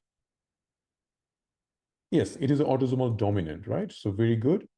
Now let's discuss about autosomal dominant and autosomal recessive today. So think about, so let's say male and female or mother and father, whatever it is. So let's say this is father and that's mother. Okay. Now, just for the sake of understanding, we will use X and Y as father, X and X as mother. Now remember, this doesn't mean anything. All in autosomal dominant, any gene can be muted. So any of these gene can have a mutation. Okay. Just because it is X and Y and X and X doesn't really give the, like, it's not about gender we are talking about. in X-linked, this will make sense. This is just a symbol in here, XY and XX. We can use AA, BB also. But just for the sake of understanding, let's use XY and XX. So when we understand genetics, let's say that this patient, this Y gene is the mutate gene, or this is the gene which caused the hereditary spherocytosis. So there are four possibilities. So in every pregnancy, four genetic possibility is there, right? So it can be X and X. It can be another X and X. It can be Y prime X. So let's say X, Y prime. And that can be another Y prime and X. So these are the four possibility, right? Now we see that these two possibility is normal. So there is no genetic mutation in here. And these two has the mutated gene. And only one mutated gene is enough to pass this to the baby. So what we see is that 50% babies will be normal and 50% might have the full disease. That's how autosomal dominant will be passed on every generation.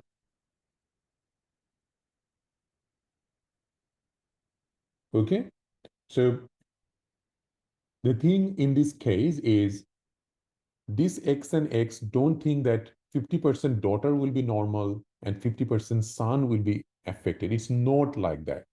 It can be anyone, can be daughter, can be the son. So son or daughter, any of this can get affected.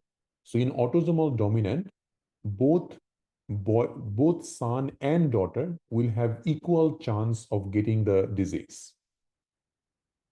So every pregnancy, so when we ask this, so parents came to know that son has hereditary spherocytosis. And they're asking that what will happen in the next pregnancy? In the next pregnancy, they will have the same chance that 50% of his brothers and sisters can have a chance to get the autosomal dominant condition, which is this hereditary spherocytosis. Okay? Making sense?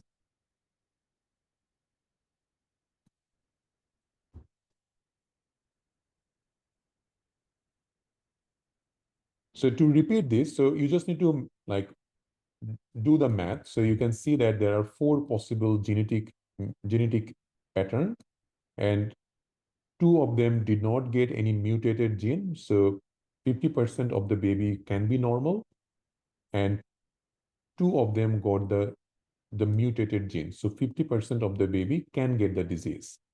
So in autosomal dominant, every pregnancy, there will be the same pattern. So in every pregnancy, there will be a chance that 50% of the son or daughter can be normal, 50% can have the disease. So half chance. So its chance of having a diseased child is 50%. And both son and daughter has the equal risk. Now, this is easy one. The recessive one is a bit tricky. So let's say we're talking about autosomal recessive. So when we are talking about autosomal, both boys and girls can get the disease. So don't think that only boys will get the disease or only girl will get the disease. That happens in X-linked diseases. Let's say we have got a father and a mother. Father has a carrier gene of thalassemia. So father is thalassemia minor. Mother also has a mutated gene. Mother is also a thalassemia minor. So both father and mother has got one mutated gene, and they are carrier. They are not active thalassemia patient. Then they had a kid. So there are four possibility, right? So this X prime, this X prime, this X prime, and this X. So let's say XX prime. Then we have y and x prime. So x, y prime, and then this y and x, right? So x, y. So these are the four possible genetic patterns. Now try to find out. So this X and Y doesn't have any mutation. So this is normal. In autosomal recessive, you need two genes to get the active disease. If you get only one mutated gene, you are a carrier. Okay? Which is different from autosomal dominant, because in dominant, if you get only one mutated gene, you get the disease fully. So in this case, just one mutated gene. In this case, only one mutated gene. So this 50%, they are just carrier. And this person over there has got that two mutated gene. So that's the one who will get a thalassemia major or active thalassemia. So 25% get the full disease, 50% will be carrier, 25% will be normal. So that's what they will give you in the exam. Okay? They can always change it. They can always say that father is a carrier, mother is normal. What will be the possible changes? So if you know what we are doing here, you can easily come to any conclusion. Does it make sense? Everyone clear?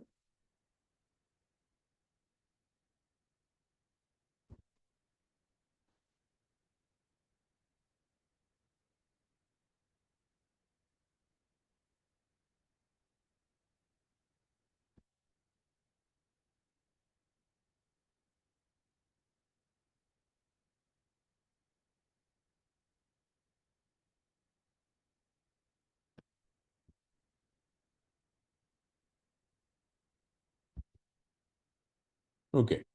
I think we are almost at the end of the class. So let's not go any further. So although my intention was to discuss a lot, but because I can see that initially it always happened like that. Initially, we find out that like you guys also get confused. We have to discuss each and everything. So it becomes like that. But normally in one class of 2 hours, I can finish like more than 30 questions. And that should be the ideal. Okay. So I hope you guys enjoyed the class. I would like to discuss a little bit about the course, and I would like to also give you some ideas which will help you to prepare for this exam. So remember that this is actually part of the course. So these classes will not be redone. So if you, and most of you are course students here, and remember that anyone can join this 2 week session. So if anyone wants to know about first aid AMC, they want to just know how we take the classes, feel free to share our information. Feel free to ask them to join our 2 week session. It will be very helpful for them as well. So the admission of the new batch is still ongoing. So it will be ongoing until we finish this 2 week session. The questions that we discuss in the class, these are all important topics that frequently comes in exam.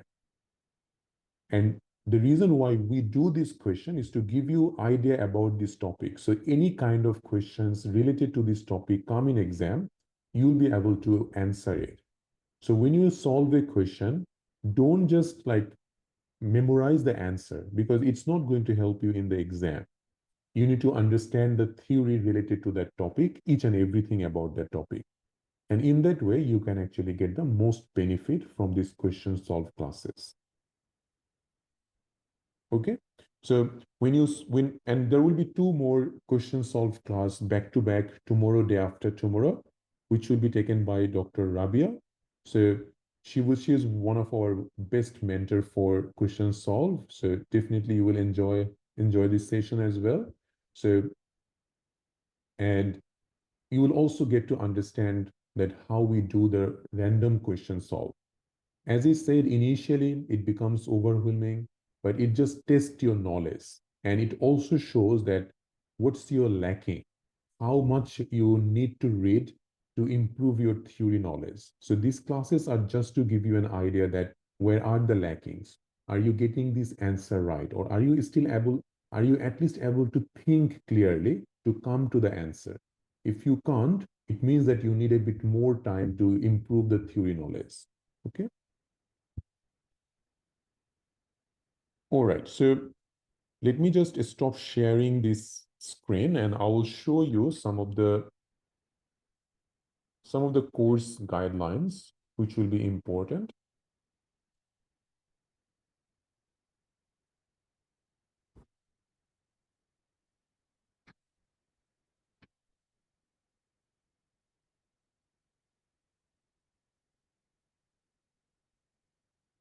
Okay, so if you know our website, which is firstaidamc.com, so if you just write it in the Google, this will come up and you can go to this site and in here you can get to see all the details of this new course. So new course actually started today. So you can see that this is our first class. We had a trial class on 28th of December.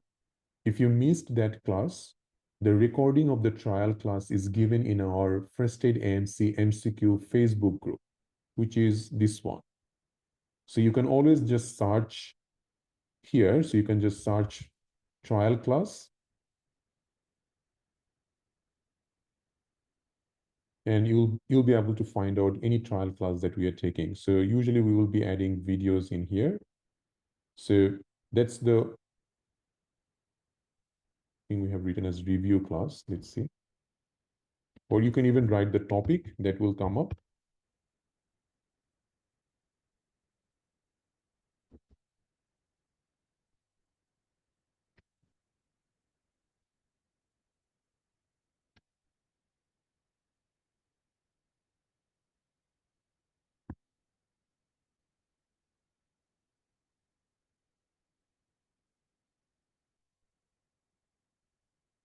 Yeah. So should have come with the trial class. Okay. But if you write psychiatry, like topic wise, you'll be able to find out the recordings anyway. Okay. Or if you are a subscriber in our YouTube channel, you'll be able to find out also. So lots of ways are there. Now, there are 2 weeks class schedule, which is also given in this Facebook group. So if you haven't seen that, then definitely make sure you know. So this is where we can see that today is our question solve class. Then all of these classes are free. So make sure join us. There will be cardiology theory session, super important. So don't forget to join that class. Okay. And in that class, you will learn that how we take our medicine theory class. Course summary. So course includes everything that you need to pass this exam. So we do full theory. Each and everything that you need as part of theory will be discussed by me. We have in the portal 5-year sample question discussion, and every week you get like 1 or 2 question solve classes, random ones like this. Software based. So in the software, we have lots of different mock tests, which will be available for you to, to, to make sure that you have enough time knowledge because it is a time-based exam. So you'll be able to practice a huge amount of mock tests and it's always getting updated. We are adding new mock tests. So it's a very good resource. QBank, access to the course will be given, the course note will be given until you pass, recording, extended video recordings up to 10 months. You can also get CPD hours. Course fee is total 548.9 Australian dollar. Duration is 5 months. Your classes are usually 3 days, sometimes can be 4 days a week, 8:30 to 10:30, and class is always on Zoom. So as I say that we cover all the theory based on the Australian guidelines only, no other guidelines. you get theory-based question solve as well. So let's say we do a cardiology class. After we finish cardiology, you will get a cardiology question solve with us. And then there is a cardiology mock test in our software as well. So it's a very good way of testing your knowledge on topic by topic. We also do the question solve discussion as we discussed. In the portal, we have like huge amount of videos of last 3 to 5 years batch, all the questions that we have discussed. So all of you get that without any cost. So it's a huge amount of collection. And if anyone can finish at least a year of question discussion, like the exam becomes very easy to pass. So we talked about all the software-based mock test. There are lots of extra classes we take. If you can't join the live sessions, half of our students do the class offline. That means just a recorded class, which is fine because with the recordings, it is more or less the same experience. Only thing is that you can't ask questions like how you are asking at the moment. That is the only thing. Books and everything will be provided by us. And if you don't have 5 months to prepare for the exam, when you join the course, we also give you access to the previous batch recorded class. So if you have only 2 months, you can still finish our just recently finished batch and you can go with everything. And you can actually appear the exam within 1 or 2 months if you have that much time. But we are strongly encouraged to finish the 5 months with us and then go for the exam if you can. So you will get classes from all of our teachers and everything. If you want to enroll, then this is the email address. You should send an email, and you can also subscribe from here. So you don't need to ask for an invoice for the payment. If you just click on subscribe in here, you can actually pay from the website. And once you pay from the website, you can just send us an email that you made the payment. What is the next step? Okay.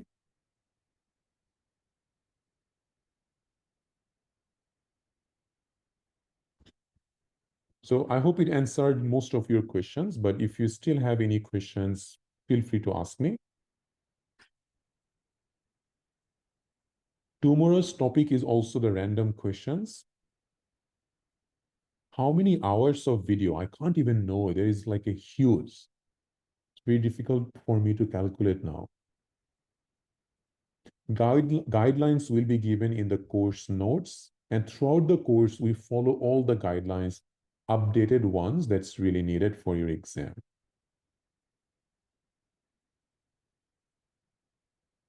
The marking, no one knows, Dr. Ray, that how the marking is done in the exam. So you would never be able to understand that which one carries high mark or low mark in the exam. So every question will have equal amount of importance to you.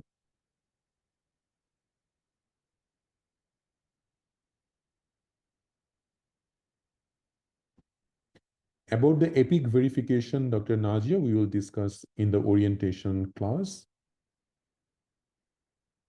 There is not much of a home task for the class today.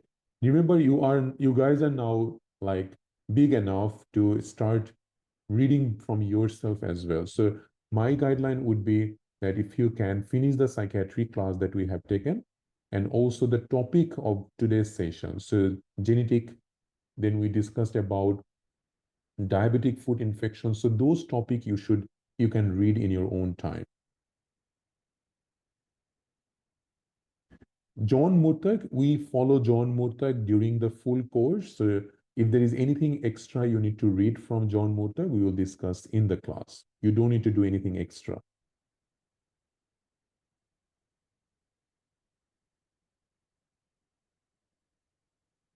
Course schedules are given like this. So we can only give the 2 weeks free sessions right now because that's what we are doing right now.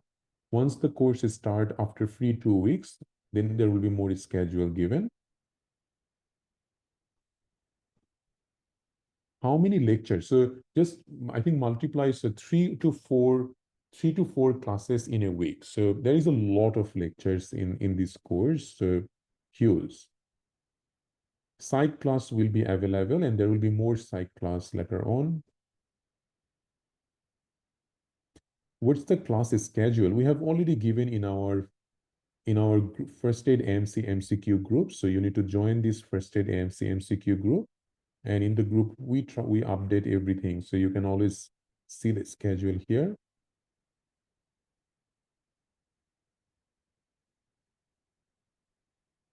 For the books, at the moment, Dr. JG only download the John Murtagh and handbook. Once course start, we will guide you through. Here we have theory classes. So you can see that our theory classes, next one will be 21st of January, which will be the cardiology class. We don't have any question solve batch. It's a part of the full course. We will, Dr. Amna, we will actually share a video in your Facebook group that how to use the portal. So we normally do these things after the 2-week session because right now we are very busy with the 2-week sessions. We try to upload everything. So at the moment, our main focus is to finish this 2-week session. And then once the course is start in full rhythm, then we start doing those things. So you'll get a video on how to use portal that will be given in your Facebook group.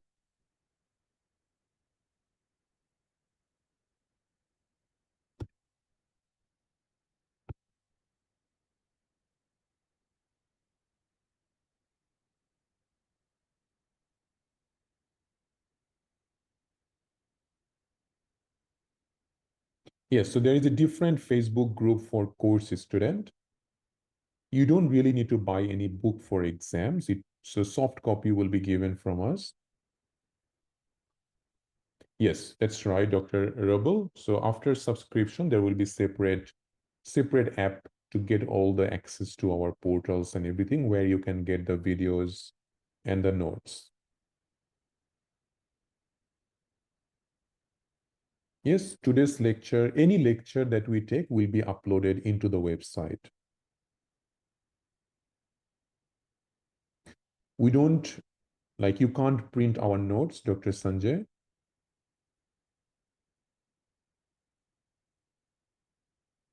Yes, previous year questions are available in the website. That's in the sample question part. So we will show you a video in the Facebook group. So that should be fine.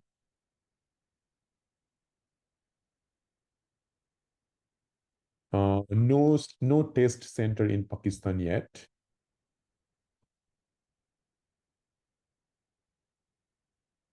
How should we study outside the class? Outside the class, we normally say that you should, initial 2 months, you should focus on finishing the theory as much as possible and do a little bit of question solve. So get some study partners if you can. And then most importantly, initial 2 months, we say that morning and afternoon, you do the theory and evening, you can just do the question solve. After 2 months, excuse me, after 2 months, you just rotate this. After 2 months, you do question solve in morning, afternoon, and at night, if you have some time, just do the theory. So as you progress, you will give more time to solve the questions.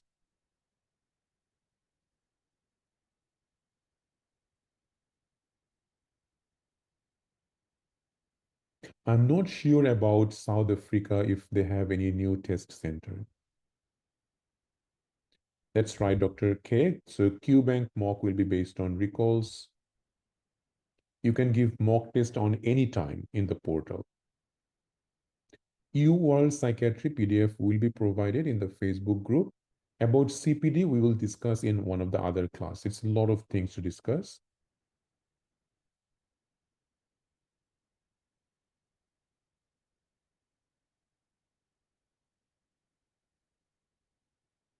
You can access the contents of the course after 5 months, yes. It's more than enough that, like, if you just do what we are doing, that's more than enough. And Dr. Robel, we don't accept any Facebook, like we don't actually allow anyone to join the Facebook group if your Facebook ID is not complete or if it is a very new Facebook ID, because lots of scammers come into these groups and everything, make a lot of trouble. So if your Facebook ID is like very new ID, doesn't have any picture or any information, then we don't accept it.